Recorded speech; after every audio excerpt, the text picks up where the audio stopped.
Welcome students. आज हम topic शुरू करेंगे structure of atom and nuclei. उसमें से पहला पार्ट आपको हम कंप्लीट करेंगे, दैट इज एटम। एटम को बहुत पहले भी जब हमने 11th क्लास में एडमिशन लेने से पहले भी जब 8, 9, 10 समझा था तब वहां पर हमने डाल्टन्स एटॉमिक मॉडल के बारे में चर्चा की थी। डाल्टन्स एटॉमिक मॉडल चर्चा करने के बाद जे थॉमसन ने यह बात डिस्कस की थी कि इलेक्ट्रॉन की डिस्कवरी 1887 में की थी। जे थॉमसन के मॉडल को फर्दर उनकी कमियों को दूर कर रदरफोर्ड ने आगे वर्कआउट किया था और रदरफोर्ड के ड्रॉबैक्स को दूर करके नील्स बोर ने एटॉमिक मॉडल प्रपोज किया। तो हम इस पूरे चैप्टर में यही बातें सीखने वाले हैं कि Thompson model, plum pudding model, Rutherford alpha scattering experiment, Geiger Marsons experiment और बोर्स थ्योरी क्या होती है।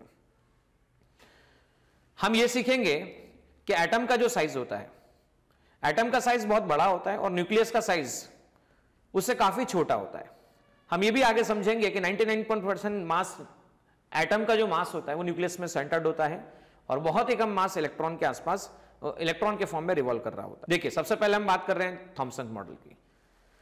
थॉमसन ने बहुत सारे एक्सपेरिमेंट परफॉर्म किए ग्लास ट्यूब, वैक्यूम ट्यूब की मदद से पोटेंशियल डिफरेंस अप्लाई करने के बाद में उसने ये देखा कैथोड कुछ रेस को इमिट करता हुआ नजर आ रहा था और वो जो रेस थी, वो जो ग्लो था, उनकी जब उन्होंने स्टडी की तो स्टडी करने पर उन्हें पता चला कि ये जो ग्लो आ रहा है कैथोड की तरफ से चलता हुआ आ रहा है, ये नेगेटिव चार्ज पार्टिकल से मिलकर बना हुआ है जिन्हें इलेक्ट्रॉन्स नाम दिया गया था।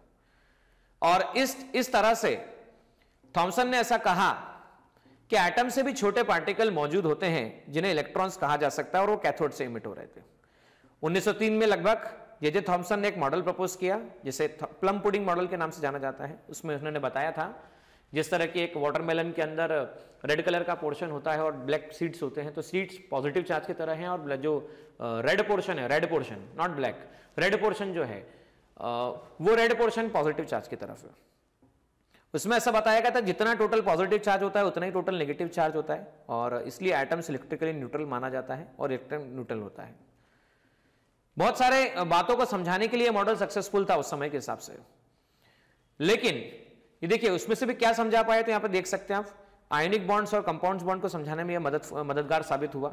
साथ साथ ही डिस्ट्रीब्यूशन ऑफ चार्ज को लेकर यह मॉडल प्रॉपर नहीं था क्योंकि यहां पर जो बात बताई गई थी कि इलेक्ट्रॉन सीड्स के फॉर्म में होते हैं और जो रेड कलर वाला पार्ट होता है वो पॉजिटिव चार्ज होता है, तो डिस्ट्रीब्यूशन के बारे में जानकारी प्रॉपर नहीं दी गई थी। तो अब इन शॉर्ट हम इसको पॉइंट के फॉर्म में पढ़ते हैं। 1904 की बात है, लगभग 190 थॉमसन मॉडल के बारे में। यह मॉडल सक्सेसफुली क्या समझा पाया, तो यह मॉडल सक्सेसफुली थर्मियोनिक इमिशन समझा पाया, photo electric emission and absorption of single wavelength समझा पाया।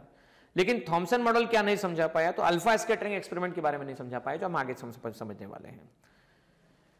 The imbibing of electrons in the positive space like seeds in the watermelon or plums in the plum pudding model. This reason Thomson model is also called plum pudding model. ये बात जो मैं आपसे discuss कर चुका हूं पहले ही। आइएगा गाइगर मार्सन एक्सपेरिमेंट्स को हम समझते हैं। एटॉमिक स्ट्रक्चर को और बेहतर तरीके से समझने के लिए alpha particle scattering experiment perform किया गया था और ये एक्सपेरिमेंट परफॉर्म किया गया था दो कलीग, रदरफोर्ड के दो कलीग जिनका नाम था गाइगर और दूसरे पर्सन जिसका नाम था मार्सन। उन्होंने क्या किया, अल्फा पार्टिकल को कोलिमेटेड करके, मतलब फोकस्ड करके उन्होंने गोल्ड फॉइल पर अटैक किया, जो कि इस तरह से आपके सामने अवेलेबल है, ये देख सकते हैं आप। यहां से सोर्स ऑफ अल्फा पार्टिकल से कोलिमेटर की मदद से उन्हें फोकस्ड किया और गोल्ड फॉइल पर अटैक किया। अटैक करने के बाद उन्होंने ऑब्जर्व किया ये जो अंदर लगा हुआ पोर्शन है, ये जो आप देख पा रहे हैं स्फेरिकल शेप में जो स्ट्रक्चर आपको नजर आता है, उस पर अलग अलग एंगल पर चीजें स्कैटर्ड थी। अलग अलग एंगल पर जब स्कैटर्ड ऑब्जर्वेशन किए गए तो ये जो स्कैटर्ड ऑब्जर्वेशन है, बराबर है, इनके बेसिस पर उन्होंने कुछ कंक्लूजन दिए। उन्होंने ऐसा बताया, ये देखिए क्या बताया गया, ये जो यहां पर छोटे छोटे स्पॉट्स जो ऑब्जर्व हुए, उन स्पॉट्स को डिफरेंट एंगल पर ऑब्जर्व किया गया था और डिफरेंट एंगल पर उन्होंने क्या क्या ऑब्जर्वेशन लिए, तो उन्होंने ऑब्जर्वेशन लिया कि मैक्सिमम अल्फा पार्टिकल जो थे वो अनडिविटेड पास हुए, मतलब डायरेक्टली पास हो गए मैक्सिमम अल्फा पार्टिकल। कुछ अल्फा पार्टिकल जो हैं वो कुछ लार्ज एंगल पर डिविएट हुए और 8000 में से लगभग एक अल्फा पार्टिकल की हम बात करें तो return back to original path निकल कर आया। इसके बेसिस पर उन्होंने कहा क्या कहा देखिएगा, alpha particle pass through straight तो foil while a few were deflected मतलब scattered through various scattering angle. Typical scattering angle is shown by the theta as in the figure. Only कितने 0.14% of incident alpha particle were scattered through a larger angle than 0.1 degree.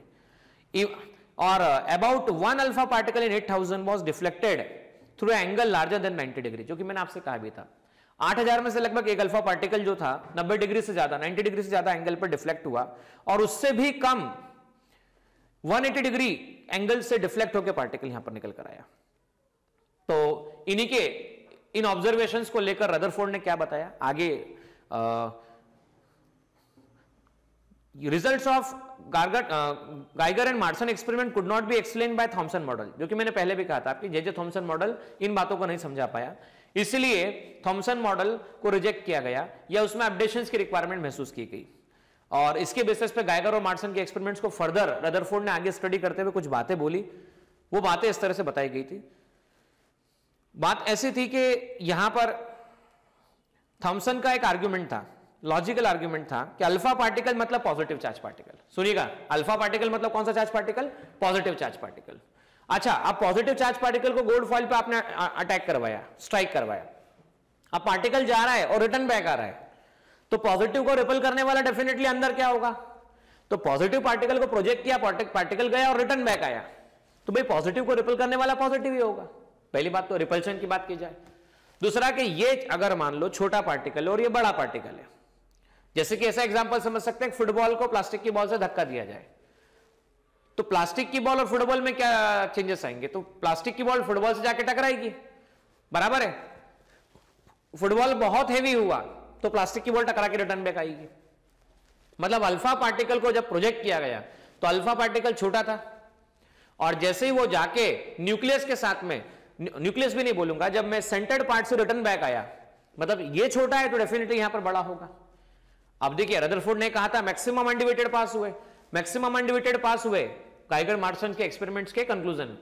मतलब ये कहते हैं कि जो भी माना गया है, जो भी हम जिसकी स्टडी कर रहे हैं, वो मैक्सिमम अनडिविटेड पास हुए, मतलब मैक्सिमम पार्ट एम्प्टी है। कुछ लार्ज एंगल पे डिफ्लेक्ट हुए, कुछ लार्ज एंगल पे डिफ्लेक्ट हुए, बराबर है, और कुछ रिटर्न बैक आए। तो रदरफोर्ड के आर्ग्यूमेंट्स कुछ इस तरह के थे। Rutherford argue that alpha particle were deflected back must have the encountered a massive particle with a large positive charge, जो की बात मैंने अभी आप लोगों से बताई, and it was repelled back from the fact that the extremely large number of alpha particles turned back while most of the pass through the almost unreflected.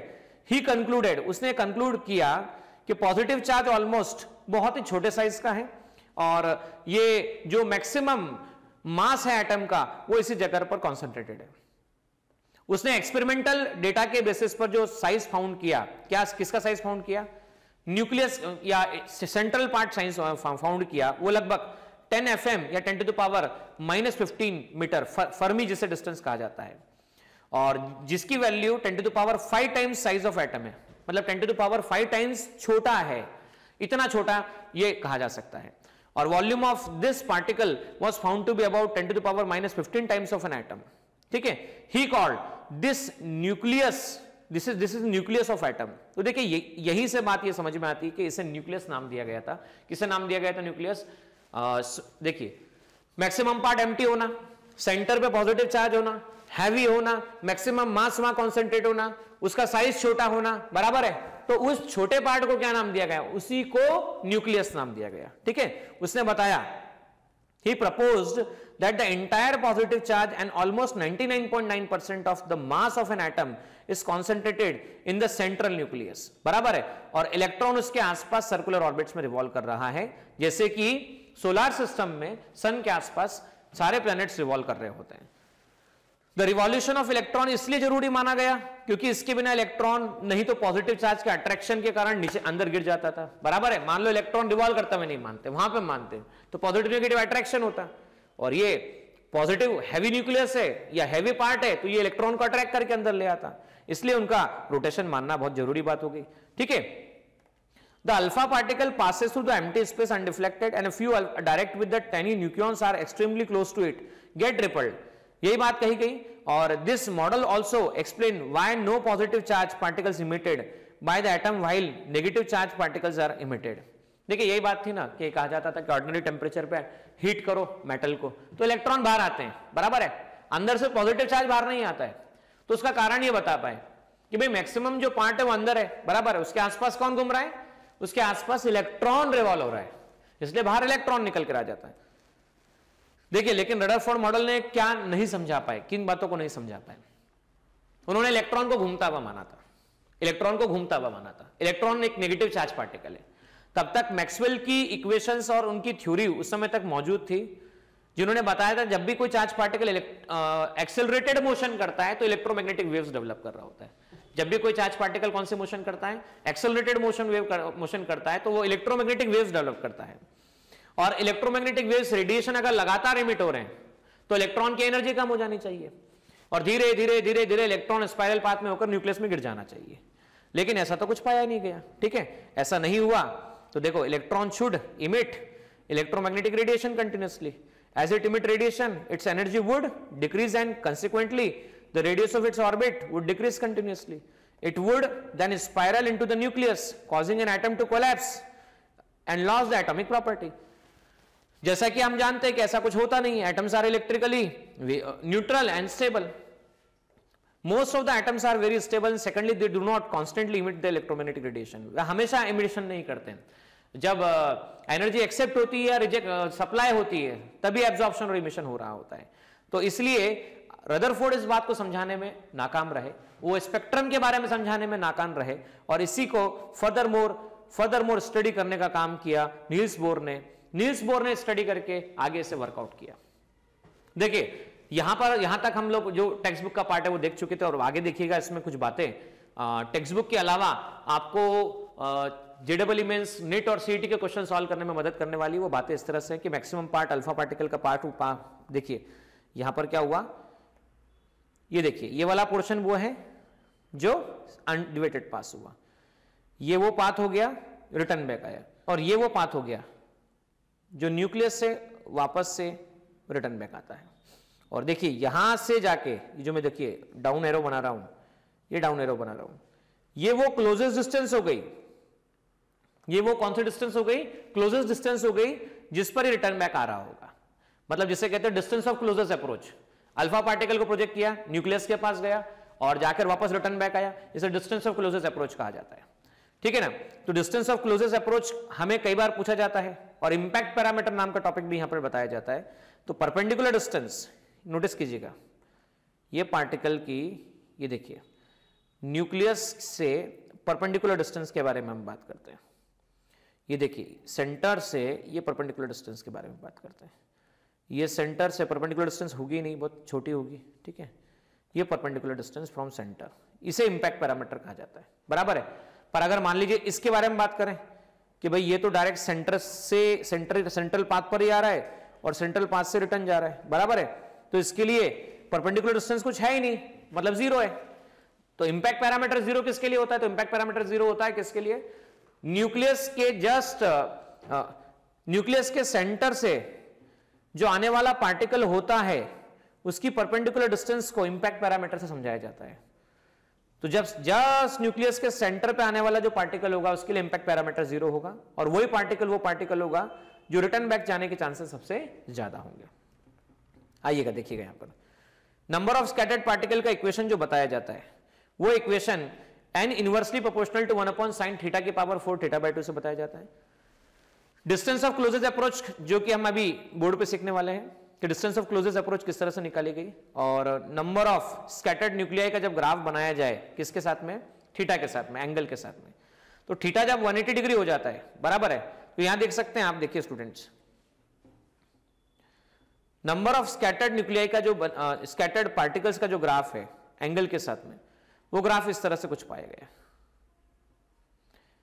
आइए डिस्टेंस ऑफ क्लोजेस्ट अप्रोच कैसे निकाला जाए board पे चल के सीख। देखिए student, यहां पर डिस्टेंस ऑफ क्लोजेस्ट अप्रोच से पहले समझिए, सेंट्रल पार्ट न्यूक्लियस, बराबर है, न्यूक्लियस में Z इंटू E प्रोटॉन्स। हालांकि जो बात मैं आपसे डिस्कस कर रहा हूं, यह डिस्कशन करते समय आपको एटम का जानकारी होना जरूरी है। आपको यह पता होना जरूरी है कि XZ एक में Z का मीनिंग होता है एटॉमिक नंबर और A का मीनिंग होता है मास नंबर। जैसे कि आप देख सकते हैं, जैसे कार्बन के बारे में हम बात कर रहे हैं C612 के बारे में, जैसे हम जानते हैं, तो Z की वैल्यू 6, प्रोटॉन्स के नंबर 6, इलेक्ट्रॉन के नंबर 6, न्यूट्रॉन्स के नंबर हैं तो A मतलब A को निकालना है mass number, that is P+N। तो number of neutrons are given as A-P। तो N, A कितना है आपके पास में 12, P कितना है 6, तो 12 - 6 आपके पास 6 होता है। तो अगर कोई बनाने को बोले तो आप क्या बोलेंगे कि भाई 6 प्रोटॉन अंदर है, 6 न्यूट्रॉन अंदर है, और ऐसा जैसा कि हम जानते हैं स्ट्रक्चर के बारे में 4 इलेक्ट्रॉन्स बाहर रिवॉल्व कर रहे होंगे, ऐसा आज हम जानते हैं, बराबर है, यू नो टुडे। पर बोर्स मॉडल के पहले बात क्लियर नहीं है, बराबर है। रदरफोर्ड ने जो बातें बताई उसकी बेसिस पे बहुत क्लियर पिक्चर नहीं है, पर समझाने के नजरिए से मैं आपको डिस्कस कर रहा हूं। 6 प्रोटॉन, तो 6 मतलब क्या हुआ, 6 मतलब Z हुआ। तो प्रोटॉन का चार्ज कितना होता है, तो E होता है। तो देखो सेंटर पे कितना हो गया, Ze हो गया, बराबर है। तो यहां पे चार्ज ले लिया सेंटर पे Ze, charge of alpha particle क्यों अल्फा ले लिया। अब ये लाइट है और ये कौन है, ये हैवी न्यूक्लियस है भाई, ये लाइट है और ये कौन है, ये हैवी न्यूक्लियस है, बराबर है। तो चार्ज पार्टिकल क्या हुआ, शुरुआत में बहुत डिस्टेंस पर है, लार्ज डिस्टेंस पर है, मतलब ये charge particle positive charge particle, nucleus वाला पार्ट पॉजिटिव है लेकिन बहुत दूर है। तो हम जानते हैं स्टार्टिंग में हम कहते हैं A और ये कह लेते हैं आपके पास में B। तो पार्टिकल को आपने प्रोजेक्ट किया, प्रोजेक्ट करते हुए प्रोजेक्ट करते हुए पार्टिकल जब रिटर्न बैक आया, मतलब गया, जाते गया, काइनेटिक एनर्जी। अब न्यूक्लियस पॉजिटिव चार्ज, तो ये पॉजिटिव और पॉजिटिव के बीच में क्या होना स्टार्ट होगा, बताओ बच्चों। भाई ये पॉजिटिव और ये भी पॉजिटिव, तो बताओ पॉजिटिव में क्या होगा, अट्रैक्शन होगा या रिपल्शन होगा। तो भाई पॉजिटिव में डेफिनेटली रिपल्शन होने वाला है, बराबर है। तो ये वो पॉइंट हुआ जहां पर जाकर ये टर्न हुआ। अच्छा टर्न हुआ, थोड़ा समझना इस बात को। मैं किसी ऑब्जेक्ट को थ्रो करता हूं, ये ऊपर जाता है और रुकता है, ऊपर जाता है और मोमेंटरी रुकता है। तो जब टर्न होता है तो रुकता है भाई, जब टर्न हो रहा है, वापस सुनना, जब क्या हो रहा है, टर्न हो रहा है तो रुक रहा है मतलब रेस्ट पर आ रहा है, रुक रहा है मतलब किस पे आ रहा है, रेस्ट पर आ रहा है, रेस्ट पर आ रहा है मतलब वेलोसिटी 0 हो रही है। और ये वो सेपरेशन हो गया जहां सेंटर पर हम आ गए। देखिए हमने इससे पहले इलेक्ट्रोस्टैटिक पढ़ा हुआ है, हमें पता है कि इलेक्ट्रिक फील्ड कंजर्वेटिव फील्ड होती है, और किसी भी कंजर्वेटिव फील्ड में total mechanical energy, initially total mechanical energy, finally दोनों सेम होती है। तो हम कहते हैं A पर kinetic energy A, potential energy at A, kinetic energy at B and potential energy at B, हम कह सकते हैं दोनों इक्वल होंगे, बराबर। अब पोटेंशियल एनर्जी दो चार्ज पार्टिकल के लिए कैसे निकाली जाती है, मान लो एक चार्ज पार्टिकल Q1, दूसरा चार्ज पार्टिकल Q2, दोनों के बीच का सेपरेशन आ रहा है, तो पोटेंशियल एनर्जी का एक्सप्रेशन दिया जाता है K Q1 Q2 upon R। अच्छा दोनों चार्ज पार्टिकल अगर पॉजिटिव है, बराबर है, Q1 भी पॉजिटिव है और Q2 भी पॉजिटिव है, तो पोटेंशियल एनर्जी पॉजिटिव आती है। दोनों चार्ज पार्टिकल अगर नेगेटिव है तो भी पॉजिटिव आती है, एक पॉजिटिव नेगेटिव है तो नेगेटिव आती है, बराबर है। तो हम क्या कहते हैं भाई, A पर पार्टिकल v वेलोसिटी से प्रोजेक्ट किया गया था, तो ये हो गया half mass of alpha particle v², ठीक है। पोटेंशियल एनर्जी की बात करें भाई, सेपरेशन अगर बहुत लार्ज हो जाए, r टेंड्स टू इंफिनिटी, बराबर, तो पोटेंशियल एनर्जी क्या हो जाएगी, देखो पोटेंशियल एनर्जी सेपरेशन बहुत ज्यादा लार्ज है, K Q1 Q2 upon infinity, anything upon infinity answer कितना होता है, तो 0 होता है। अच्छा B पर क्या हुआ, तो B पर टर्न हुआ, टर्न होने की बात हुई मतलब velocity 0, half into m into 0²। और पोटेंशियल एनर्जी की हम बात करें तो क्या होगा, potential energy charge of alpha particle, charge of nucleus, तो देखो K charge of alpha particle, ठीक है, और charge of nucleus divide by separation दोनों के बीच का D, half mass of alpha particle into v², और ये आ गया चार्ज ऑफ अल्फा पार्टिकल, ठीक है, चार्ज ऑफ अल्फा पार्टिकल, और चार्ज ऑफ न्यूक्लियस कितना है, तो Ze है, और डिवाइड बाय D, तो D आ जाता है आपके पास में ट्वाइस, इसे आप K को भी आप आगे एक्सप्लेन कर सकते हैं, लिख सकते हैं, mass of alpha particle v², 1/4πε0, charge of alpha particle Z into E into D। तो D को कहते हैं distance of closest approach, D को क्या कहते हैं, डिस्टेंस ऑफ क्लोजेस्ट अप्रोच। अब चार्ज ऑफ अल्फा पार्टिकल होता है 2 times charge of proton, mass of alpha particle होता है 4 टाइम्स मास ऑफ प्रोटॉन, और K की वैल्यू जिसे 1/4πε0 लिखा गया है, इसे 9 × 10⁹ लिखा जा सकता है। तो आगे चाहें तो आप इसे ऐसा भी लिख सकते हैं, half into mass of alpha particle, और मास ऑफ अल्फा पार्टिकल मतलब 4 times mass of proton, into v square equal to 1/4 को आप क्या लिख सकते हैं, तो 9 into 10⁹ into charge of alpha particle मतलब 2 times of charge of proton, और ये आपके पास में आ जाता है ई और डी। तो डी की वैल्यू को क्या लिखा जा सकता है, तो ये लिखा जा सकता है आपके पास में 9/2 इंटू 10⁹ 2, ठीक है ना। तो 2 यहां से कैंसिल हो जाता है, 9/2 आता है आपके पास में 2 डिवाइड बाय 2 ये भी कैंसिल हो जाता है, तो 9 इंटू 10⁹ आता है, और ये हो जाता है आपके पास में E square upon mass of particle alpha particle V square, ये आपके पास में डी की वैल्यू निकल कर आती है, ठीक है ना। तो this will be the distance of closest approach.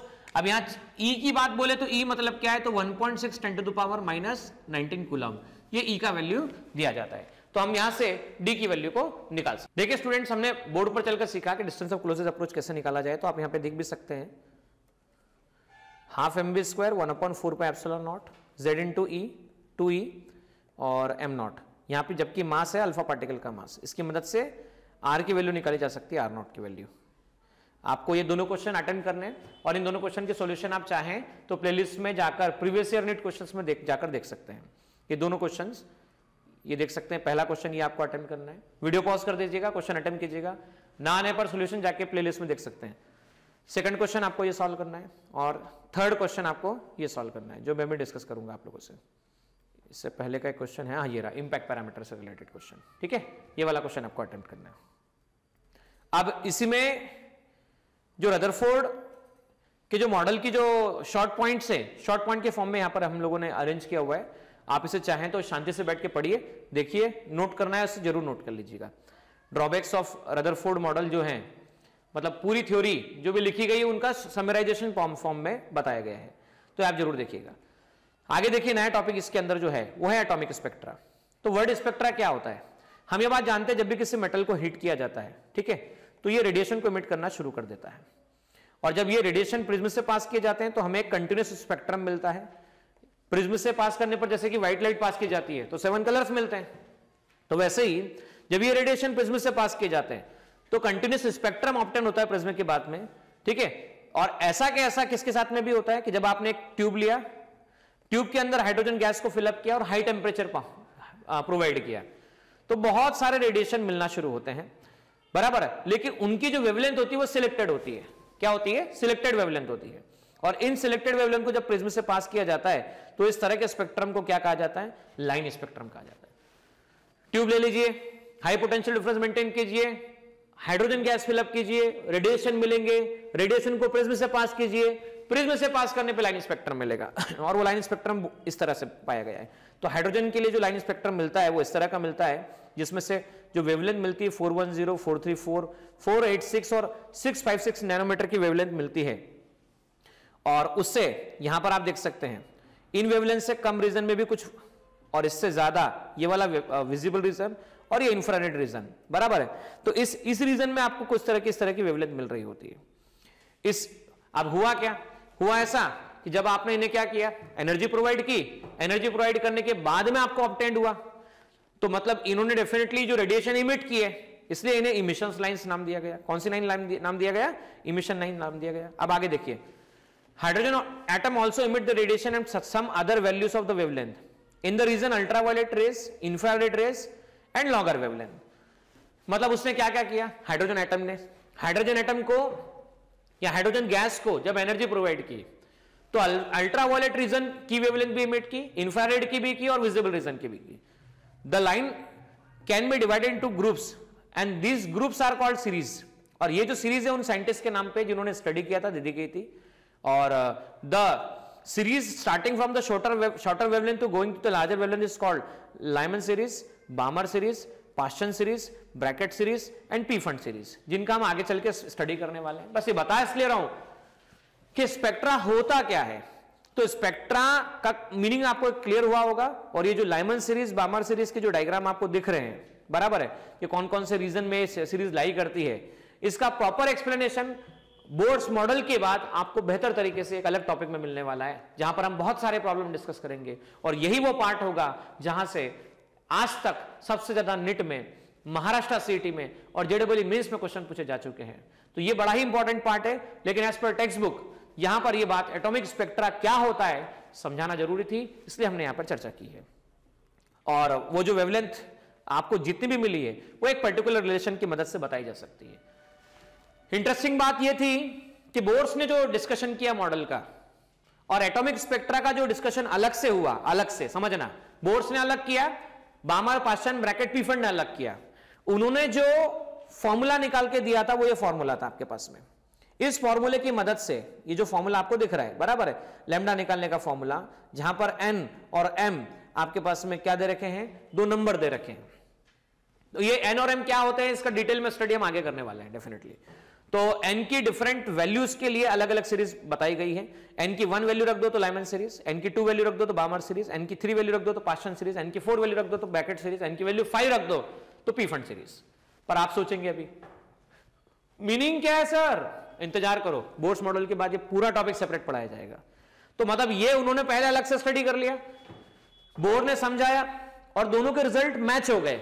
मतलब क्या हुआ, 2 सेपरेट स्टडीज प्रॉपर मैच हुई है, इसलिए ये वेरिफिकेशन जो कि एक्सपेरिमेंटली था उसको बोर्स मॉडल से समझाया जा चुका, इसलिए बोर्स मॉडल को सक्सेसफुली माना गया था।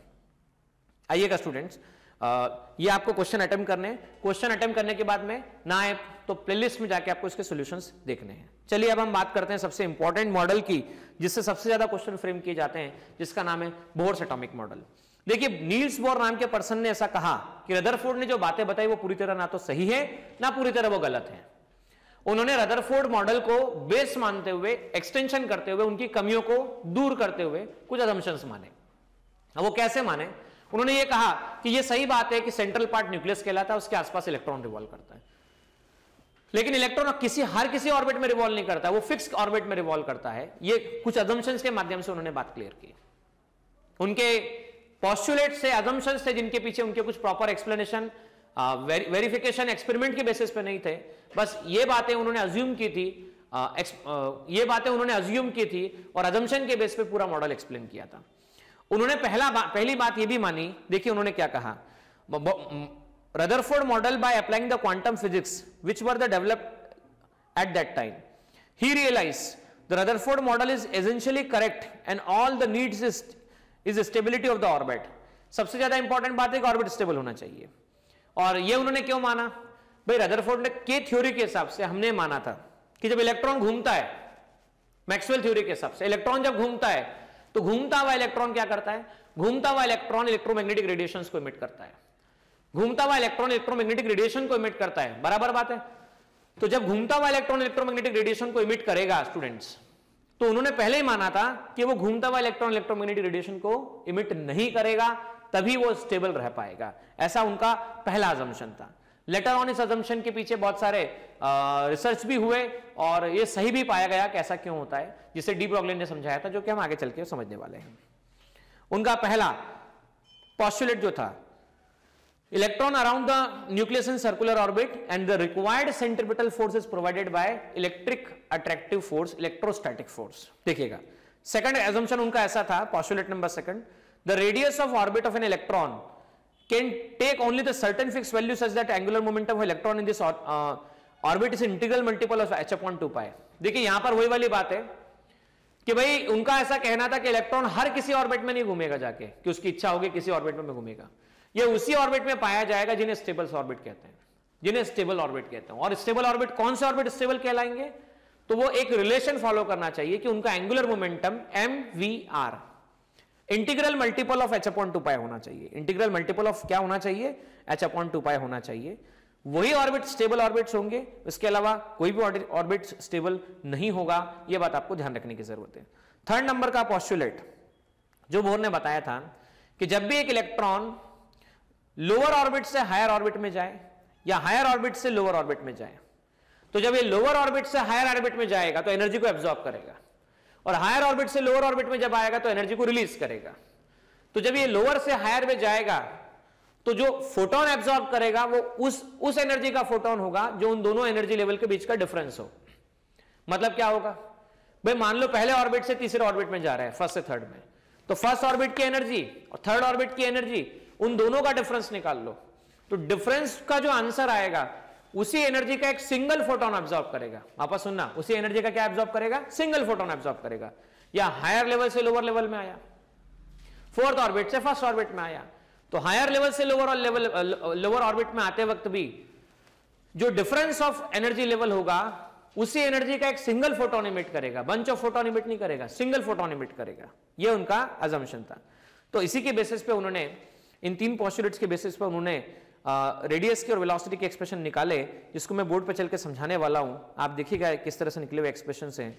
एंगुलर मोमेंटम को यूज किया गया है, उसके बाद में principle of first postulate use किया गया है।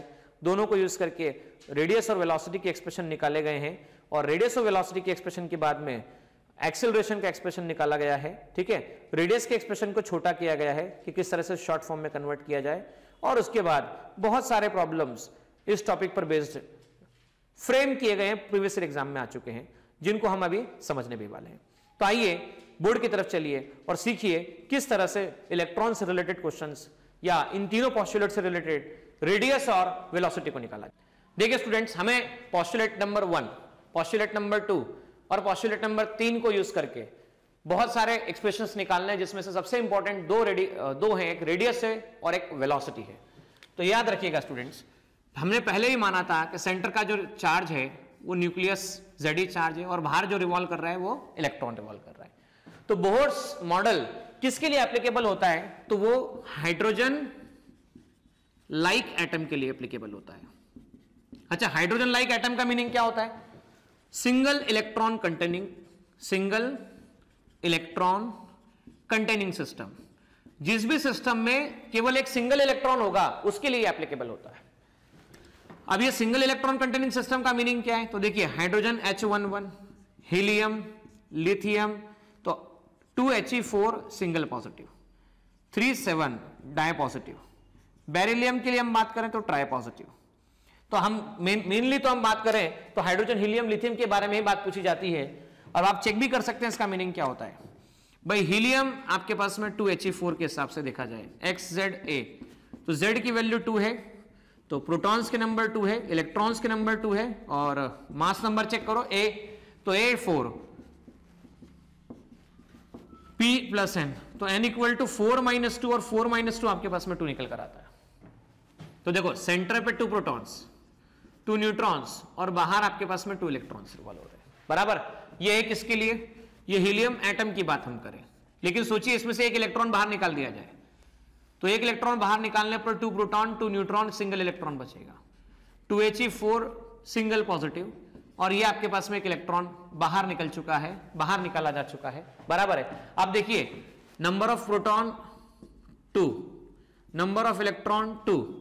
अच्छा, प्रोटॉन का चार्ज E, इलेक्ट्रॉन का चार्ज -E, तो नेट चार्ज चेक कर लो, नेट चार्ज चेक कर लो। नंबर निकालने के बाद में टोटल चार्ज की बात करते हैं, charge of proton, charge of total electrons. तो टोटल चार्ज देखो +2E, -2E, आंसर 0। लेकिन प्रोटॉन पे चार्ज देखो +2E, इलेक्ट्रॉन पे चार्ज देखो, यहां पर एक ही इलेक्ट्रॉन बचेगा क्योंकि एक इलेक्ट्रॉन बाहर निकाल दिया, तो -E। तो टोटल चार्ज देख सकते हैं हम, प्रोटॉन का चार्ज और इलेक्ट्रॉन का चार्ज, तो 2E - E, आंसर कितना होगा? +E, बराबर है। वैसे आप बात करें हीलियम पॉजिटिव, लिथियम पॉजिटिव, तो जब भी हीलियम बोला जाएगा, बराबर है, हीलियम पॉजिटिव बोला जाएगा, तो आपको Z की वैल्यू 2 लेनी है। हाइड्रोजन बोला जाएगा, Z की वैल्यू 1 लेनी है। लिथियम बोला जाएगा, Z की वैल्यू 3 लेनी है। मतलब अगर मैं यहां पर Z1 कर देता हूं तो ये किसके लिए बात हो गई? या हाइड्रोजन के लिए बात हो गई। अगर मैं Z2 कर देता हूं तो हीलियम पॉजिटिव आयन के लिए बात हो गई। Z3 हो गया तो लिथियम डाई पॉजिटिव आयन के लिए बात निकल कर हो गई। तो यहां पर हम इस तरह से सॉल्व कर पाएंगे। अब देखिए, ये इलेक्ट्रॉन रिवॉल्व कर रहा है, सर्कुलर ऑर्बिट में रिवॉल्व कर रहा है, तो required centripetal force electrostatic attraction ने प्रोवाइड किया। Vn मतलब velocity of nth orbit, Rn मतलब radius of nth orbit, K Q1 पहले चार्ज का मॉड, पहले चार्ज का मॉड मतलब क्या है आपके पास में? Ze। दूसरे चार्ज का मॉड, तो दूसरे चार्ज का मॉड मतलब कितना आया? E का मॉड मतलब E, और Rn², इसे ऐसा लिखा जा सकता है। तो यहां से हम पहली इक्वेशन लिख सकते हैं, ठीक है, ये फर्स्ट पोस्टुलेट का एक रिजल्ट लिख सकते हैं। नाउ सेकंड पोस्टुलेट जो आपके पास में था, सेकंड पोस्टुलेट, उस पोस्टुलेट के हिसाब से बताया गया था कि इलेक्ट्रॉन उन्हीं ऑर्बिट्स में आपको मिलेंगे जिन्हें स्टेबल ऑर्बिट कहा जाता है। और स्टेबल ऑर्बिट कौन सा ऑर्बिट कहलाएंगे? जिनका एंगुलर मोमेंटम, मतलब इसे कह सकते हैं MVR, integral multiple of h upon 2 pi होगा। उन्हीं ऑर्बिट्स को स्टेबल ऑर्बिट्स कहा जाएगा। mvr equal to nh upon 2 pi. तो यहां मैं vn लिख रहा हूं, rn लिख रहा हूं, ताकि आपको ये ध्यान रहे कि velocity of nth orbit, radius of nth orbit. अब हमें क्या करना है, तो हमें फर्स्ट और सेकंड का यूज करके किसी भी तरह रेडियस का एक्सप्रेशन निकालना है। तो चलिए रेडियस का एक्सप्रेशन कैसे निकाला जाए। तो बाय फर्स्ट इक्वेशन आप क्या लिख सकते हैं, तो rn और rn कैंसिल हो गया, mvn square upon 1 equal to कितना आ गया, kze square upon rn, kze square upon mvn square. मतलब अगर हमें rn की वैल्यू चाहिए तो हमें vn चाहिए, और vn एलिमिनेट कैसे किया जाएगा, तो by second equation. Second equation आप कह सकते हैं vn कितना आता है, तो vn देखिए nh अपॉन कितना 2 पाई rn m, 2 पाई rn इंटू m, ये वेलोसिटी का एक्सप्रेशन है। अब इस वेलोसिटी के एक्सप्रेशन को हम r के एक्सप्रेशन में पुटअप करेंगे। So rn that is equal to k को लिख दीजिए 1 upon 4 pi epsilon nought, ze square रहने दीजिए, m आपके पास में, और vn का स्क्वायर, vn इसका स्क्वायर मतलब इसका स्क्वायर, तो इसका स्क्वायर आप करेंगे तो लिखेंगे n स्क्वायर h स्क्वायर, 2 का स्क्वायर 4, पाई का स्क्वायर पाई स्क्वायर, rn का स्क्वायर rn स्क्वायर, और m का स्क्वायर m स्क्वायर आ गया। तो rn को लिखा जा सकता है 1 upon 4 pi epsilon nought ze square upon m n square h square into 4 pi square rn square m square. यहां आप rn से rn को कैंसिल कर सकते हैं, एक 4 से 4 को कैंसिल कर सकते हैं, एक पाई से एक पाई को कैंसिल कर सकते हैं, आप एक m से एक m को कैंसिल कर सकते हैं, क्रॉस मल्टीप्लाई कर सकते हैं, तो आप ऐसा लिख सकते हैं nh me square z epsilon nought upon pi. सब कुछ सॉल्व करने के बाद में rn इक्वल टू nh का whole square upon me square z epsilon nought upon pi. ये आपके पास में रेडियस का एक एक्सप्रेशन निकल कर आता है। ठीक है स्टूडेंट्स, अब रेडियस के इस एक्सप्रेशन की मदद से क्या क्या पॉसिबल हो सकता है। भाई रेडियस के इस एक्सप्रेशन में आप क्या कीजिए, इस rn की वैल्यू को उठा के यहां पर पुटअप कीजिए, तो आपको वेलोसिटी का एक्सप्रेशन मिलने वाला वो एक्सप्रेशन ऐसा है। ठीक है, the velocity expression will be given by ze square nh two epsilon nought. ये वेलोसिटी का एक्सप्रेशन rn की वैल्यू यहां पुटअप करने के बाद मिलने वाला है। अब देखिए मैं इसे याद करवाऊंगा आप लोगों को, आपको बहुत जल्दी याद हो जाएगा, एक छोटा सा तरीके से याद होगा, और वो तरीका ऐसा है कि रेडियस और वेलोसिटी आपको समझ में आनी चाहिए। रेडियस का एक्सप्रेशन याद होना चाहिए, वेलोसिटी का एक्सप्रेशन याद होना चाहिए, बाकी मैक्सिमम पैरामीटर यहां से निकाले जा सकते हैं। तो रेडियस का एक्सप्रेशन एक स्टेटमेंट से याद रखना, नेहा मेज पर बैठी हुई है एप्सिलॉन नॉट अपॉन पाई, नेहा का स्क्वायर, तो n square h square epsilon not m square z upon pi. Neha कहां पर बैठी हुई है, मेज पर बैठी हुई है, और वेलोसिटी जी न्यूज पर नेहा की खबरें दिन में 2 बार। बुरा मत मानना, किसी का नाम होगा, कोई देख रहा होगा, याद करवाना पर्पस है और कुछ भी नहीं है। 2 एप्सिलॉन नॉट nh, यहां से ऐसा कहा जा सकता है। तो एक है रेडियस के बारे में और एक है किसके बारे में, वेलोसिटी के बारे में। कुछ बातें, इंपॉर्टेंट बातें ऑब्जर्व करो कि रेडियस का एक्सप्रेशन यहां पर आप देख सकते हैं, रेडियस का एक्सप्रेशन मास ऑफ इलेक्ट्रॉन पर डिपेंड करता है, लेकिन वेलोसिटी कहीं भी मास पर डिपेंड नहीं करती, वेलोसिटी कहीं भी मास पर डिपेंड नहीं करती। तो रेडियस के एक्सप्रेशन में आप ये भी बात नोट करते जाइए कि यहां पर epsilon not h square, epsilon not h square divide by कितना, me स्क्वायर पाई, या me square pi n square upon z। इस पूरे में देखिए एप्सिलॉन नॉट क्या है, तो एप्सिलॉन नॉट कांस्टेंट है, h क्या है तो h कांस्टेंट है, मास ऑफ इलेक्ट्रॉन एक कांस्टेंट है, e चार्ज क्या है एक कांस्टेंट है, पाई क्या है कांस्टेंट है। सबको सॉल्व करोगे तो a नॉट मिलेगा आपको n square upon z, a not की वैल्यू को सॉल्व करने पर आपको मिलेगा 53 पिकोमीटर, और पिकोमीटर मतलब 10 टू द पावर -12 मीटर। ठीक है, तो ये 53 आपको मिलता है, 0.5 53 पिकोमीटर Rn। तो हम यहां देख सकते हैं रेडियस जो है वो n square upon z, principal quantum number के स्क्वायर के directly proportional, inversely proportional to z है। यहां पर वेलोसिटी का एक्सप्रेशन भी आप देख सकते हैं, वेलोसिटी का एक्सप्रेशन है इनवर्स डायरेक्टली प्रोपोर्शनल देखो किसके, और इनवर्सली प्रोपोर्शनल किसके, तो z के डायरेक्टली प्रोपोर्शनल और n के inversely proportional.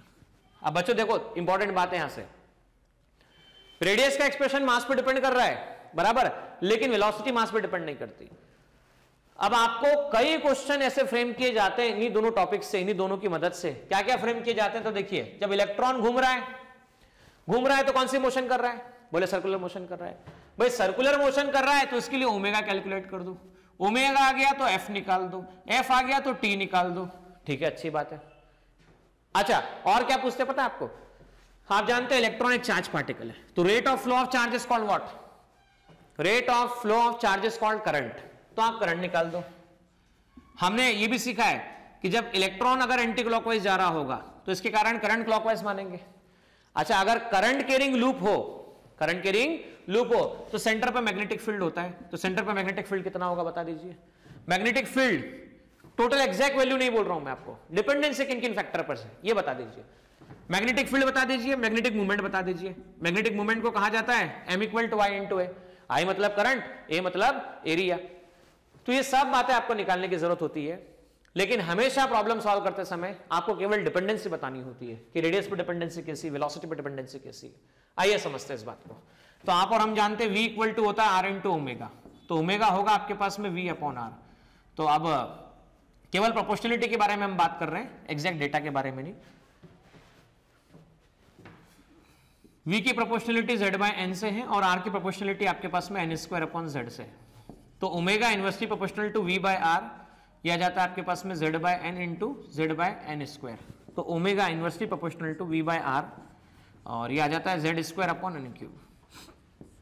This is the omega. ठीक है, अब ओमेगा 2 पाई f, तो omega equal to 2 pi f होता है, तो मैं कह सकता हूं omega directly proportional to f directly proportional to Z square upon N cube. ठीक है, अब टाइम पीरियड और फ्रीक्वेंसी में क्या रिलेशन होता है? Inversely proportional to relation. तो अगर हमें टाइम पीरियड निकालना है, ठीक है, तो 1 अपॉन एफ करना पड़ेगा इनवर्सली प्रोपोर्शनल रिलेशन के हिसाब से। तो 1 अपॉन एफ करेंगे तो यह आएगा एन क्यूब अपॉन कितना? Z square. तो टाइम पीरियड की बात आए तो जब भी कोई कहता है तो टाइम पीरियड होगा N cube upon Z square के। इस तरह से टाइम पीरियड को बताया जा सकता है। अच्छा, टाइम पीरियड हो गया, करंट हो गया। तो करंट की डेफिनेशन क्या होती है? तो rate of flow of charge is called current. तो ई बाई टी या कह लीजिए ई इंटू एफ। तो करंट हो गया डायरेक्टली प्रोपोर्शनल टू एफ। अच्छा, एफ किसके डायरेक्टली प्रोपोर्शनल है? Z square upon N cube के, Z square upon N cube के। तो हम ये यहां देख सकते हैं I inverse directly proportional to Z square upon N cube. चलिए और देखिएगा, और आप ये देखिएगा यहां पर क्या क्या प्रोपोर्शनलिटी है। भाई मैग्नेटिक मूवमेंट की बात करें तो मैग्नेटिक मूवमेंट के बारे में देखिए एम क्या होता है। तो एम होता है आई इंटू ए।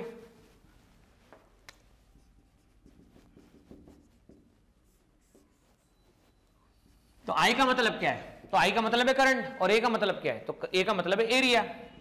तो E into F pi R square, E pi F into are square. तो इन दोनों के फ्रीक्वेंसी और रेडियस के स्क्वायर के दोनों के प्रोडक्ट के बराबर होगा। तो फ्रीक्वेंसी देख लेते हैं क्या है। तो m directly proportional to frequency के लिए देखो क्या लिखोगे? Z square upon N cube, और रेडियस के लिए क्या लिखोगे? N square upon Z. तो इसका स्क्वायर कर दो तो कितना हो जाएगा? n की पावर 4 अपॉन कितना? Z square. Z square cancel, इससे कैंसिलेशन लिखते हैं। तो magnetic movement directly proportional to principal quantum number होगा। Magnetic movement directly proportional to principal quantum number होगा। ये हो चुका है, ये हो चुका है, टी हो चुका है, एफ हो चुका है, ओमेगा हो चुका है, बी की बात करते हैं। तो जब भी बी निकाला जाए तो बी मतलब magnetic field at the centre. तो करंट कैरिंग कॉइल के कारण सेंटर पर मैग्नेटिक फील्ड की जो वैल्यू होती है वो दी जाती है mu nought I upon twice R. Single turn होता है तो हम ये कह सकते हैं बी की डिपेंडेंसी दो फैक्टर पर होगी, आई और आर। अच्छा, आई की डिपेंडेंसी देखो किस पर है? Z square upon N cube. और आर की डिपेंडेंसी किस पर है? तो आर चेक करो किस पर है? तो एन स्क्वायर अपॉन जेड। तो ये हो गया एन स्क्वायर अपॉन जेड बराबर। अब आगे चेक कीजिएगा, प्रोपोर्शनलिटी को समझते हैं थोड़ा सा। तब Z square upon N cube into Z upon N square. तो B directly proportional to Z cube upon N की पावर 5। ये इस तरह से लिखा जा सकता है, B directly proportional to Z cube upon N की पावर 5। अब एक और चीज है यहां पर आप देख सकते हो, क्या देख सकते हो? एंगुलर मोमेंटम के बारे में बात कर रहे थे हम। तो एंगुलर मोमेंटम का तो सिंपल है, mvr equal to NH upon 2 pi. तो L directly proportional to N लिख सकते हैं हम लोग। ठीक है ना स्टूडेंट्स? तो इस तरह से डिपेंडेंसी के बेस पर प्रॉब्लम कई बार सॉल्व किए जा सकते हैं।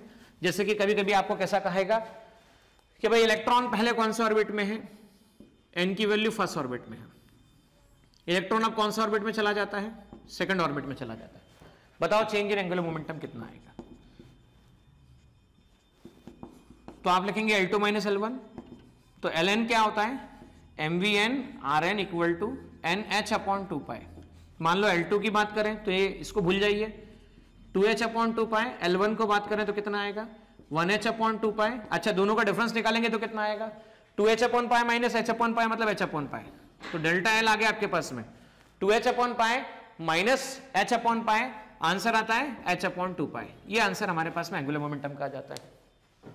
एंगुलर मोमेंटम सॉल्व करने के बाद बराबर हमने एंगुलर मोमेंटम सॉल्व कर लिया, तो कई क्वेश्चन फ्रेम किए जा सकते हैं। कैसे फ्रेम किए जा सकते हैं कि भाई n की वैल्यू 1, n की वैल्यू 2, n की वैल्यू 3, n की वैल्यू ये n1 हो गया, n2 हो गया, n3 हो गया, वैसे ही n1 n4 हो गया। ठीक है, अब देखो क्वेश्चन निकालने को बोलेगा, वो आपसे कहेगा मान लीजिए हाइड्रोजन एटम की हम बात कर रहे हैं, we are talking about which atom, hydrogen atom. Hydrogen atom बोला तो z की वैल्यू 1 आ गई, बराबर z 1 आ गया। अब आपसे क्या कहेगा, find radius of first orbit, ऐसा कह सकता है, radius of orbit of first excited state. देखिए मैं बाद में बताऊंगा एक्साइटेड स्टेट का एग्जैक्ट क्या इंटरप्रिटेशन है, पर यह बात याद रखना n की वैल्यू जब 1 होती है तो इसे ग्राउंड स्टेट कहा जाता है, जब n2 की वैल्यू 2 होती है तो इसे फर्स्ट एक्साइटेड स्टेट कहा जाता है, जब आपके पास में n3 की वैल्यू 3 होती है तो इसे कहा जाता है सेकंड एक्साइटेड स्टेट।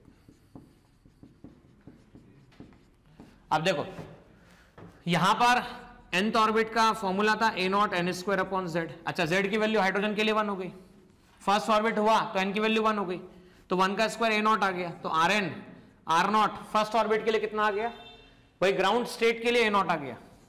अच्छा फर्स्ट एक्साइटेड स्टेट तो R1 लिख देता हूं, a0 n1 square n2 square लिख देता हूं ये मैं, ये this is R1 R2 upon z। तो a0 into first excited state का मीनिंग क्या हुआ, तो फर्स्ट एक्साइटेड स्टेट का मतलब n की वैल्यू 2 होना, तो यहां पर 2 का स्क्वायर अपॉन 1 कर दिया जाए तो ये आ जाता है 4 टाइम्स ऑफ a0। तो इस तरह से डिफरेंट पैरामीटर आपसे बोले जा सकते हैं निकालने के लिए, और आप इसे निकाल भी सकते हैं। तो चलिए स्क्रीन पे चलते हैं और थोड़ा सा ब्रीफ में इन चीजों को एक बार समराइज करें। देखिए स्टूडेंट्स, यहां पर ये बात हम पहले ही देख चुके थे, फर्स्ट पोस्टुलेट हो गया था, सेकंड पोस्टुलेट हो गया था, ये आपको सॉल्व करना है। ठीक है, थर्ड पोस्टुलेट भी हो चुका था, इसमें हमने एंगुलर मोमेंटम की मदद से और इस पोस्टुलेट की मदद से देखिए क्या किया, हम दोनों पोस्टुलेट की मदद से आपने और हमने रेडियस और वेलोसिटी का एक्सप्रेशन निकाला। ठीक है, रेडियस वेलोसिटी का एक्सप्रेशन आप a0 इंटू n स्क्वायर के टर्म में भी निकाल चुके हैं, और ये क्वेश्चन आपको अटेम्प्ट करना है, ना आने पर प्लेलिस्ट में जाकर सॉल्यूशन देखना है। ये क्वेश्चन आप देखिए डेफिनेटली कर सकते हैं, अभी इसी तरह का क्वेश्चन बोर्ड पे मैंने डिस्कस किया, ये वाला क्वेश्चन भी आपसे हो जाएगा, कोई समस्या नहीं जाएगी, इस वाले क्वेश्चन में भी कोई दिक्कत नहीं जाने वाली है। ठीक है, फिर भी अगर किसी को लगता है, तो किसी को भी लगने पर ऐसा आपको प्रॉब्लम लगता है तो आप सोल्यूशन जरूर देखिए। ये क्वेश्चन हम लोगों ने क्लास में भी वर्कआउट किया हुआ है, और ये क्वेश्चन भी आप कर सकते हैं, इसे ट्राई कीजिएगा, इस क्वेश्चन को कोई दिक्कत नहीं है, बहुत आसान क्वेश्चन है। देखिए फाइनली फटाफट हम रिवाइज करते हैं टॉपिक को। ये तीनों पोस्टुलेट अभी आपके सामने हुए हैं, रेडियस का एक्सप्रेशन अभी हम लोगों ने देखा हुआ है, 0.53 पिकोमीटर ना लिखे तो, पिकोमीटर लिखे तो कोई दिक्कत वाली बात नहीं, यानी स्क्वायर अपॉन जेड हम लोग देख चुके हैं। वेलोसिटी का एक्सप्रेशन देखो यहां पर हम लोगों ने ये निकाला था, इसको c के टर्म में भी एक्सप्रेस किया गया, c डिवाइड बाय 137 कई बार यूज होता है इसलिए बात कर रहे हैं हम, z अपॉन n, और जब आप c अपॉन 137 को सॉल्व करते हैं तो 2.2 इंटू 10⁶ z अपॉन n भी मिलता है, जहां की c स्पीड ऑफ लाइट होता है। ठीक है ना स्टूडेंट्स, तो आगे ये क्वेश्चन आप अटेम्प्ट करके रखिएगा। देखिए बाकी बातें तो मैंने आपके सामने अभी की, ओमेगा की डिपेंडेंसी देखी z square upon n cube, v की डिपेंडेंसी देखी z square upon n cube, time period देखा तो t n cube upon z square, angular momentum directly proportional to n, current z square upon n cube, magnetic movement directly proportional to n, और magnetic field तो z cube upon n की power 5। इस तरह से हम लोगों ने ये एक्सप्रेशन देखा हुआ है। अब इस एक्सप्रेशन के बाद में कई हाइपोथेटिकल एटम को सॉल्व करने का क्वेश्चन भी एग्जामिनेशन में कई बार आया हुआ है, जो मैं आपके सामने अभी शेयर कर रहा हूं। और वो क्वेश्चन कौन से क्वेश्चन से आप देखिएगा, ये क्वेश्चन है जो पूछा गया था JEE मेंस 2008, हालांकि उस समय इसे AIEEE कहा जाता है। Suppose an electron is attracted towards the origin by the force F equal to K by R, where it is a constant, where K is a constant and R is the distance of electron from the origin. By applying the Bohr model of this system, the radius of nth orbit of electron is found to be Rn. Radius जो इसकी पाई गई वो Rn पाई गई, और time पे and kinetic energy और electron is found to be Tn। तो आपको बताना है कि इसमें से कौन सी बातें सही है। तो आइए चलिए बोर्ड पे देखते हैं कि इस तरह के प्रॉब्लम्स के फेस करने के लिए किस तरह का कंसेप्ट दिया जाता है, क्या क्या कंसेप्ट इन्वॉल्व होता है। और इसी तरह का क्वेश्चन आपको HC वर्मा में भी मिलेगा, इसी तरह का क्वेश्चन आपको HC वर्मा के एक्सरसाइज के लेटर ऑन पार्ट में मिलेगा, solve example, last solve example में मिलेगा, आपको JEE एडवांस में इस तरह का क्वेश्चन मिलेगा। चलिए बोर्ड पर और देखिए इस बार। देखिए यहां पर किस तरह का कंसेप्ट हो सकता है। देखिए बोर का पहला पोस्टुलेट आपके पास में क्या था कि required centripetal force is provided by electric force. दूसरा पोस्टुलेट क्या था, तो angular momentum mvn rn nh/2π।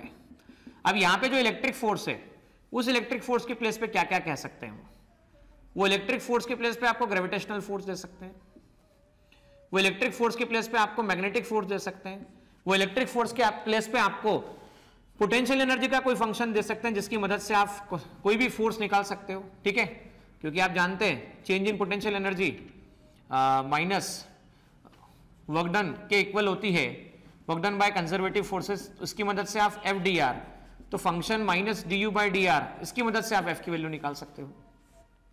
आपको हो सकता है कोई डायरेक्ट एफ दे दिया जाए, डायरेक्ट वैल्यू ऑफ एफ दे दिया जाए।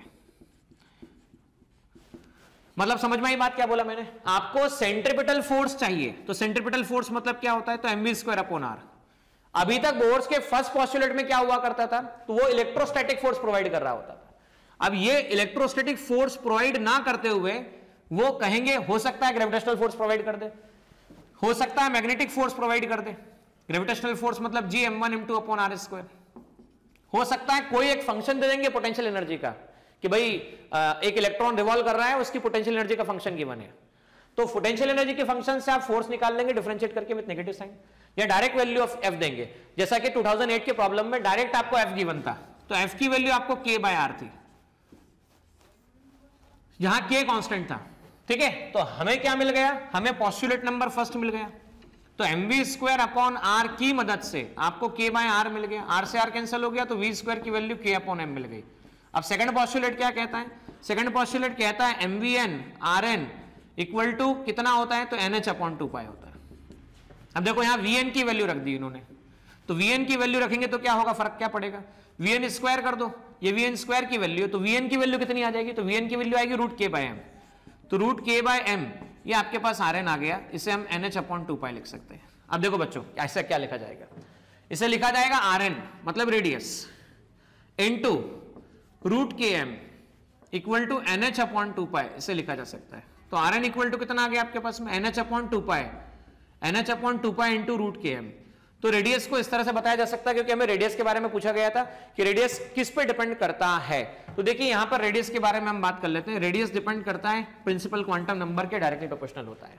अब आपसे बोला गया कि आपको काइनेटिक एनर्जी के बारे में बात करनी है, you have to answer about the kinetic energy of electron. ठीक है, तो काइनेटिक एनर्जी ऑफ इलेक्ट्रॉन कैसे निकलेगा, तो काइनेटिक एनर्जी ऑफ इलेक्ट्रॉन निकालते समय देखो क्या होगा भाई, mvn²/r इक्वल टू K/r था आपके पास में, r से r कैंसिल कर दो, तो mvn²/2 कर दो, तो K/2, इसे काइनेटिक एनर्जी नाम दिया जा सकता है। तो Tn that is equal to K/2, K constant है, तो Tn क्या है, इंडिपेंडेंट ऑफ n है। Tn क्या है, इंडिपेंडेंट ऑफ n है। यहां तक समझ में आई बात सभी को। तो kinetic energy is independent and radius is dependent. अब चलिए मान लीजिए ऐसा कह दिया जाता, आपको कह दिया जाता कि यहां पर इलेक्ट्रॉन रिवॉल्व कर रहा है, बराबर, न्यूक्लियस पर मास ऑफ न्यूक्लियस है कैपिटल M और इलेक्ट्रॉन का जो मास है वो स्मॉल m है, और रिक्वायर्ड सेंट्रीपिटल फोर्स जो प्रोवाइड किया है, मास ऑफ इलेक्ट्रॉन कह देते हैं, वो ग्रेविटेशनल फोर्स ने प्रोवाइड किया है। तब रेडियस निकाल के बताओ और तब आगे के टर्म सारे निकाल के बताओ। तो वापस से वही वाली बात, पोस्टुलेट नंबर फर्स्ट, घूम कौन रहा है, चक्कर कौन लगा रहा है, तो चक्कर इलेक्ट्रॉन लगा रहा है, चक्कर कौन लगा रहा है, तो चक्कर इलेक्ट्रॉन लगा रहा है। तो हम कहेंगे पोस्टुलेट नंबर फर्स्ट के हिसाब से मास of electron, velocity in nth orbit का स्क्वायर और rnth प्रोवाइड क्या कर रहा है, g मास ऑफ न्यूक्लियस अंदर rn का स्क्वायर, तो मास of electron cancel, vn square rn cancel, तो g कैपिटल M अपॉन आपके पास में rn आ जाता है।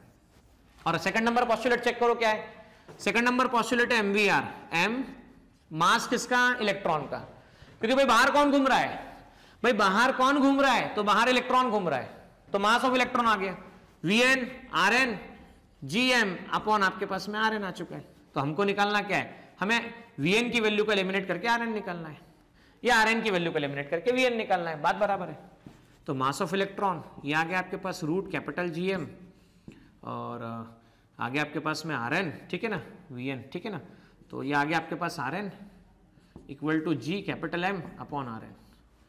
तो हम क्या लिख सकते हैं, ध्यान से देखो, हम लिख सकते हैं मास ऑफ इलेक्ट्रॉन, ठीक है, root g root m root rn equal to g capital M और rn। तो रूट rn कैंसिल हो गया आपके पास में। अब इस तरह से, हाँ ठीक है, तो मास ऑफ इलेक्ट्रॉन ये आ गया और रूट g, इधर से रूट g कैंसिल हो जाएगा, रूट m उधर से कैंसिल हो जाएगा, तो उधर बच जाएगा आपके पास में, यहां पर बच गया root rn equal to principal quantum number gm nh upon 2 pi, ठीक है। ये हम लोगों ने यहां पर nh अपॉन 2 पाई लिखने की जरूरत थी, ये थोड़ा सा हम लोगों ने गड़बड़ किया है, प्रिंटिंग लिखते समय गड़बड़ हो गई है, तो nh अपॉन 2 पाई लिखना पड़ेगा, ठीक है। nh अपॉन 2 पाई लिखेंगे तो यहां से मुझे rn की वैल्यू चाहिए, rn की वैल्यू चाहिए, तो nh upon 2 pi mass of electron और velocity of electron nth orbit की चाहिए, nh upon 2 pi mass of electron, vn की वैल्यू आएगी रूट gm अपॉन rn, इस तरह से आएगा। अब आगे क्या सॉल्व किया जाएगा, तो आगे देखो rn equal to nh 2 pi mass of electron, अब इसे लिख दिया जाएगा rn square equal to n square h square rn upon 4 pi square mass of electron का स्क्वायर कैपिटल जी m। तो rn कैंसिल हो गया, तो rn की वैल्यू आ गई nh का whole square upon 4 pi square mass of electron का square g capital M। तो यहां पर हम देख सकते हैं rn directly proportional to n square आ रहा है, ठीक है ना। तो यहां पर rn निकल गया। अब rn के बाद अगर vn बोलता तो क्या करते हैं भाई, rn के बाद vn बोलता तो vn square g capital M, rn की वैल्यू पुटअप कर दो, n square h square divide by कितना 4 pi square mass of electron का स्क्वायर कैपिटल G और कैपिटल M। तो vn स्क्वायर आ जाता है आपके पास में gm upon n square h square into 4 pi square mass of electron square gm, ठीक है ना। तो आगे आप सॉल्व कर सकते हो और वेलोसिटी का एक्सप्रेशन आप यहां से निकाल सकते हो। तो दूसरा केस आपको समझ में आ गया। अच्छा, अब तीसरा केस लेते हैं, पोटेंशियल एनर्जी वाला केस, कि पोटेंशियल एनर्जी देता तो क्या करते हैं। जैसे एग्जांपल समझो, आपको बोला गया है कि आप एक इलेक्ट्रॉन रिवॉल्व कर रहा है, बराबर है, और बोहर क्वांटाइजेशन प्रिंसिपल एप्लीकेबल है, बोहर मॉडल एप्लीकेबल है। उसके लिए पोटेंशियल एनर्जी का फंक्शन गिवन है, that is equal to half K R की पावर 3/2, आर की पावर 3/2। तो आर की पावर 3/2 जब एप्लीकेबल हो तो आपको बताना है इस केस के लिए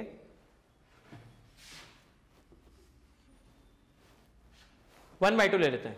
तो बताइए इसके लिए रेडियस का एक्सप्रेशन कितना निकलेगा। तो देखिए वापस क्या हुआ भाई, जो रिक्वायर्ड सेंट्रीपिटल फोर्स है वो फोर्स जो प्रोवाइड कर रहा है वो पोटेंशियल एनर्जी के फंक्शन से निकलेगा।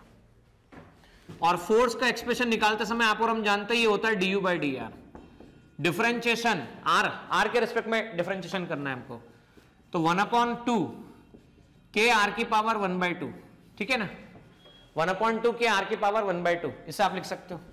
तो -1/2 के कर दीजिए d/dr आर की पावर 1/2, सो -1/2 के 1/2, अब हाँ 1/2 आर की पावर -1/2, 1/2 -1, इसे ऐसा लिखा जा सकता है। तो यहां पर फोर्स की वैल्यू आ जाएगी आपके पास में -k/4 r 1/√2 r की पावर 1/2, ये आपके पास में फोर्स का वैल्यू आ गया। तो मैग्नीट्यूड कितना आ गया k/4 √r।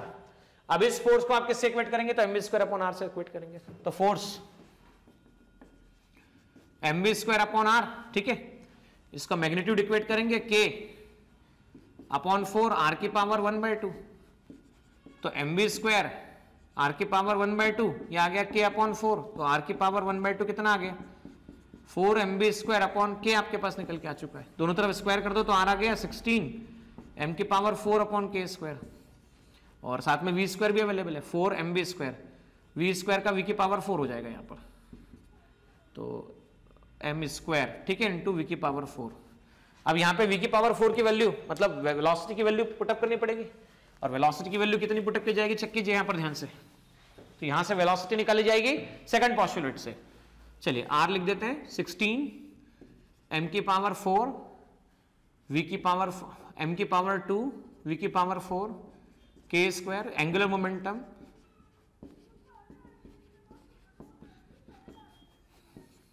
Vn आ गया आपके पास nh 2π mRn, ये आपके पास वेलोसिटी का एक्सप्रेशन आ गया। पावर 4 कर दो तो ये आ गया n की पावर 4 h की पावर 4 अपॉन 2 की पावर 4 मतलब 16 पाई की पावर 4 m की पावर 4 rn की पावर 4, ठीक है, ये आ गया वेलोसिटी की पावर 4। अब इसे क्या करोगे आप रेडियस के इसमें एक्सप्रेशन में पुटअप कर दो, तो रेडियस के एक्सप्रेशन में पुटअप करेंगे तो rn 16 m²/k² इंटू, देखो v की पावर 4 कितना हो गया n की पावर 4 h की पावर 4 n की पावर 4 h की पावर 4 डिवाइड बाय 16 π², तो ये आ गया 16 π² m की पावर 4 इंटू rn की पावर 4, ठीक है।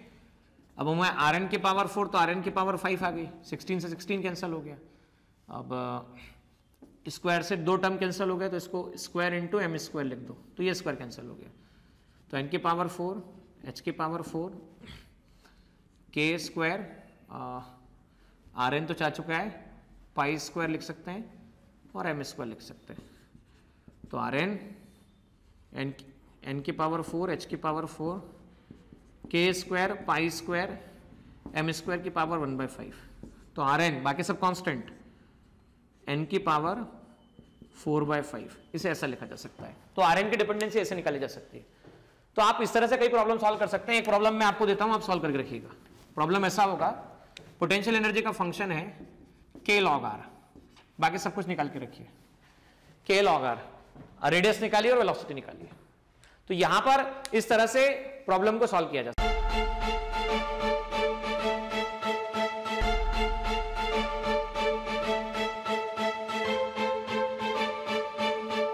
पुरोहित अकॅडमी, मेन ब्रांच प्रभात चौक, MJ कॉलेज रोड, लोकमान्य हॉस्पिटलच्या बाजूला, जळगाव, आणि पांडे क्लासेस जवळ, बंधन बँके शेजारी, ट्रॅफिक गार्डनच्या समोर, जळगाव।